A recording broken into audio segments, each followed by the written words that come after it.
tentei tirar um aprendizado disso, de ver, porque eu vi o cara. Durante anos da minha vida eu vi ele falando, porque com 60 anos eu não trabalho mais. Ele ficava o tempo todo falando isso. Era a obsessão dele. Então, às vezes, por exemplo, ele discutia com a minha sócia e ele falava assim, eu tô avisando, se eu não arrumar alguém para comprar minha parte na fábrica, entendeu? A gente vai fechar isso aqui, porque com 60 anos eu não trabalho mais. Ele tinha dinheiro guardado, sempre foi uma pessoa muito conservadora, de hábitos simples.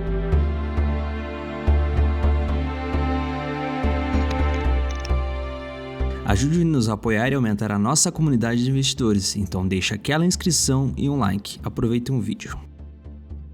Hoje, como que você ganha dinheiro hoje? Quais são as suas fontes de renda hoje? Eu sou sócio-diretor em 50% de ativos de uma indústria química e farmacêutica, que eu me tornei sócio aos 30 anos de idade, que era a empresa que eu era funcionário.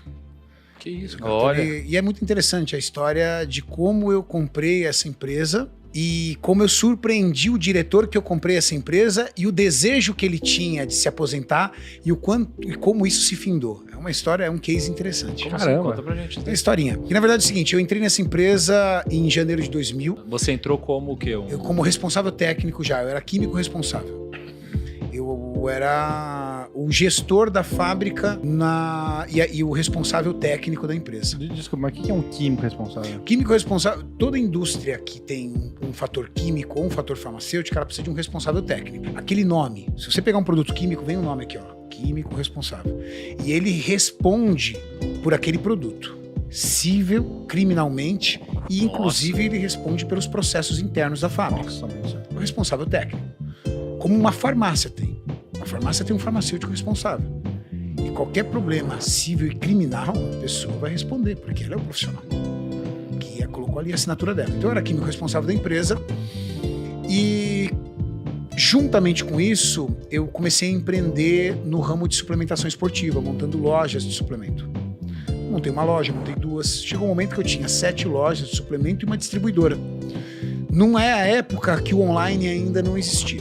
E eu fui fazendo dinheiro com isso. Mas onde saiu esse negócio de empreender assim? De onde que veio essa primeira loja? Veio uma ideia? Alguém te ofereceu? Não, a primeira loja veio de um trauma. Eu trabalhava numa empresa, num laboratório, também era responsável técnico desse laboratório, e eu sempre fui uma pessoa obcecada. Você estava em 2 laboratórios, então? Não, isso antes.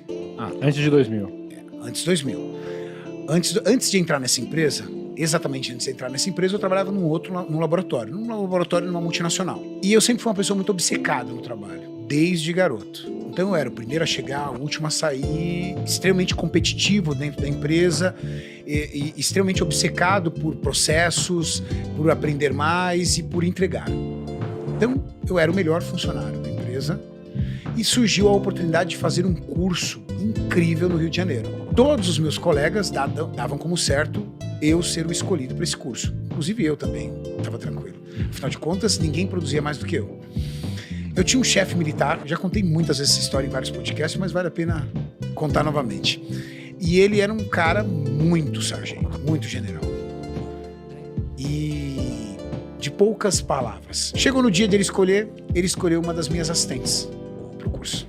E eu fiquei profundamente decepcionado. Subi até a sala dele e tomei coragem, porque nós morríamos de medo do homem. Tomei coragem e perguntei para ele por que eu não tinha sido escolhido.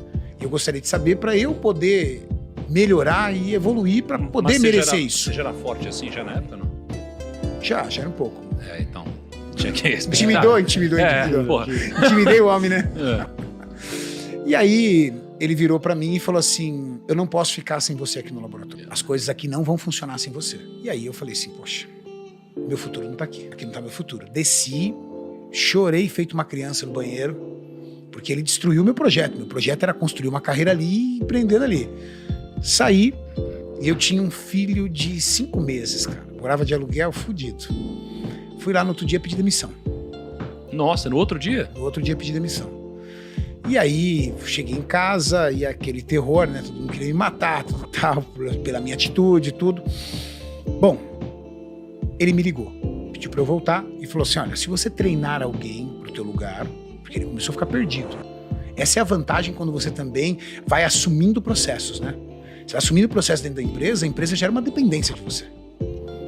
A empresa tinha uma dependência do meu trabalho muito grande. Ele falou, se você treinar alguém pro seu lugar, eu demito você e você tem aí todas as suas rescisões e todos os seus direitos trabalhistas em mãos. Ok. Treinei alguém pro meu lugar, demorou aproximadamente 30 dias, recebi R$ 4.500. Esses R$ 4.500 viraram uma primeira loja. Abri a loja com R$ 4.500 e entrei nessa empresa. Nossa, mas naquela que época... eu sou sócio. Naquela época, 4 mil...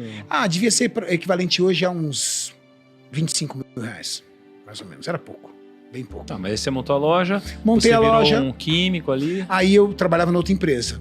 Aham. Então, o dinheiro da loja, eu fui abrindo outras lojas. Mas a ideia de montar a loja foi porque você tomava suplemento? A ideia de montar a loja era porque eu conhecia desse mercado. Eu entendia disso. Eu já treinava desde os meus 16 anos de idade. Consumia suplementação. E entendia o que as pessoas queriam na suplementação esportiva. E eu acreditava. Eu entendia daquilo. E consegui identificar um local que eu via potencial para poder ter um comércio desse ramo. Pelo volume de academias que tinha e pela falta de uma loja nesse segmento. E aí montei a primeira loja, trabalhando na empresa, deixava o dinheiro lá, montei a segunda loja, montei a terceira loja, e cada loja que eu montava, eu fazia um mapeamento de todos os locais, da forma, da capacidade de retorno que aquele local tinha para o comércio. Chegou um momento que eu tinha 7 lojas e tinha uma distribuidora. O que é uma distribuidora? Eu comprava grande quantidade de produto das fábricas e vendia para lojas pequenas que não tinham ticket para comprar direto da fábrica, porque a fábrica exige um faturamento mínimo.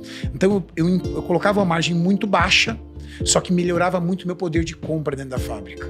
E melhorando meu poder de compra dentro da fábrica, eu tinha lucratividade nas lojas. Então meus preços eram mais baixos, com margem de lucratividade equivalente ao meu concorrente, mas meu concorrente não conseguia pegar. Por quê? Porque a minha cadeia de distribuição sustentava esse ecossistema. E aí eu fui girando e fui guardando dinheiro. Em 2008, o meu então diretor negociou 50% da fábrica dele com o grupo alemão. Só que, salvo por uma cláusula contratual, do contrato social, a minha sócia, ela teve a oportunidade de entrar nessa briga e impedir essa venda. Porque dentro do contrato social, noteava que ela tinha que concordar com a empresa que estaria assumindo os outros 50%. E ela conseguiu virar o jogo pro meu lado. Só que o meu diretor, na época, ele não entendia, e não sabia, e não aceitava que eu teria dinheiro para isso. Afinal de contas, eu era funcionário dele. Ele não tinha noção das outras atividades que eu tinha. E eu sentei para negociar com ele e eu tinha boa parte do capital. Você lembra quanto que foi na época que você pagou aí por 50% do negócio? Eu lembro. Foi alguns milhões. Mas o mais interessante é que a minha vida aconteceu tudo muito rápido. Com 20 anos de idade, 21 anos de idade, eu tinha coleção de cheques sem fundo, cara, para poder dar conta da faculdade. Lembro de uma época eu sentar e contar, do Banco Real, na época. Eu tinha 68 cheques sem fundo. Nossa, mas... Cheque sem fundo, você disse que você tinha passado ou que você não tinha recebido? Cheque sem fundo que eu tinha passado mesmo, caloteiro mesmo. Caraca, cara, você era caloteiro, é isso? Cheque sem fundos. não tinha dinheiro, né? Tinha que pagar a dinheiro, faculdade. cara. Tinha que pagar a faculdade e saía pedalando. Isso, cara. E Tava aí, cheque o que sem você fundo. Ou fez? seja, eu tava quebrado. Tá. Com 20 anos eu tinha 68 cheques sem fundos. Com 24 anos eu já tinha toda a minha vida estabilizada. Com 27 anos eu consegui juntar o meu primeiro milhão. Com 30 anos eu já tinha alguns milhões para comprar os 50% da fábrica. Você fez seu primeiro Muito milhão com rápido. 27. 27. Por que você fez seu primeiro milhão com 27? Por causa das lojas. As lojas, elas Foram que as te deram lojas, esse... não foi o salário. Aham. O salário... Chegou um momento que as minhas lojas eram tão fortes e a minha distribuidora tão forte que eu sentava com os meus amigos e eles falavam assim, cara, não entra na minha cabeça porque você continua funcionário dessa empresa. Não entra, não tinha sentido. Tipo, você não podia virar sócio, crescer lá dentro, era um negócio mais... O seu chefe tava meio te sabotando ali. Na verdade, não era nem que o meu chefe estava me sabotando. Na verdade, dentro da empresa, eu era um funcionário. E, teoricamente, não me alçava a ideia de me tornar sócio. Isso foi muito rápido. Mas o mais interessante foi o pensamento do meu diretor. Durante anos da sua vida, ele sonhou em se aposentar aos 60 anos. Ele falava, 60 anos, eu não trabalho mais. E todo dia ele fazia um xizinho no calendário dele. Quando ele vendeu a fábrica para mim, ele tinha 58 para 59 anos. Ele fazia em junho, ele vendeu a fábrica para mim em março. Entramos num acordo, paguei uma parte, tive que vender uma parte das lojas para poder pagar ele. Então também fui criticado pra caramba pelos meus amigos que eu tava com um ramo da suplementação esportiva extremamente consolidado e eu queimei. Eu saí queimando para poder comprar a fábrica. Eu consegui ver... Que ano que foi isso daí? 2008. Eu consegui ver que a fábrica ia ser muito mais promissora do que aquele trabalho que eu vinha fazendo. E aí eu comprei a fábrica ele com 58 para 59. E ali ele foi tocar a vida dele. E aos 60 anos ele disse que se aposentaria. Com 59 anos e faltando 6 dias para completar 60, ele morreu. Que isso, cara? Faltando 6 dias para completar 60 anos, ele teve um ataque fulminante e morreu. Caramba, meu. Nossa. É interessante, né?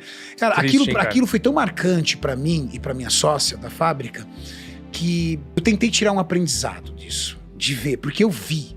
Cara, durante anos da minha vida eu vi ele falando, porque com 60 anos eu não trabalho mais. Ele ficava o tempo todo falando isso. Era a obsessão dele. Então, às vezes, por exemplo, ele discutia com a minha sócia e ele falava assim, eu tô avisando, se eu não arrumar alguém para comprar minha parte na fábrica, entendeu? A gente vai fechar isso aqui, porque com 60 anos eu não trabalho mais. Ele tinha dinheiro guardado, sempre foi uma pessoa muito conservadora, de hábitos simples, tinha dinheiro para tocar o resto da vida dele tranquila. Faltando 6 dias para completar 60 anos, ele morreu. Ou seja, cuidado com o que você pede. Caramba, cara. Tem que tomar um pouco de cuidado com o que você pede, porque às vezes você pode ser atendido. Sei lá, se você aposentou, acredita em Deus, né? por Deus, aposentou. se você acredita nas energias pelas energias, mas ele disse que ele não ia mais trabalhar. Não falou como. Se esse conteúdo foi útil para você, considere deixar o seu like e se inscrever em nosso canal. Você não faz ideia do quanto isso nos ajuda. Não deixe de conferir a lista que separamos com os melhores livros para a sua evolução financeira. O link está na descrição. E lembre-se, investir em conhecimento rende sempre os melhores juros.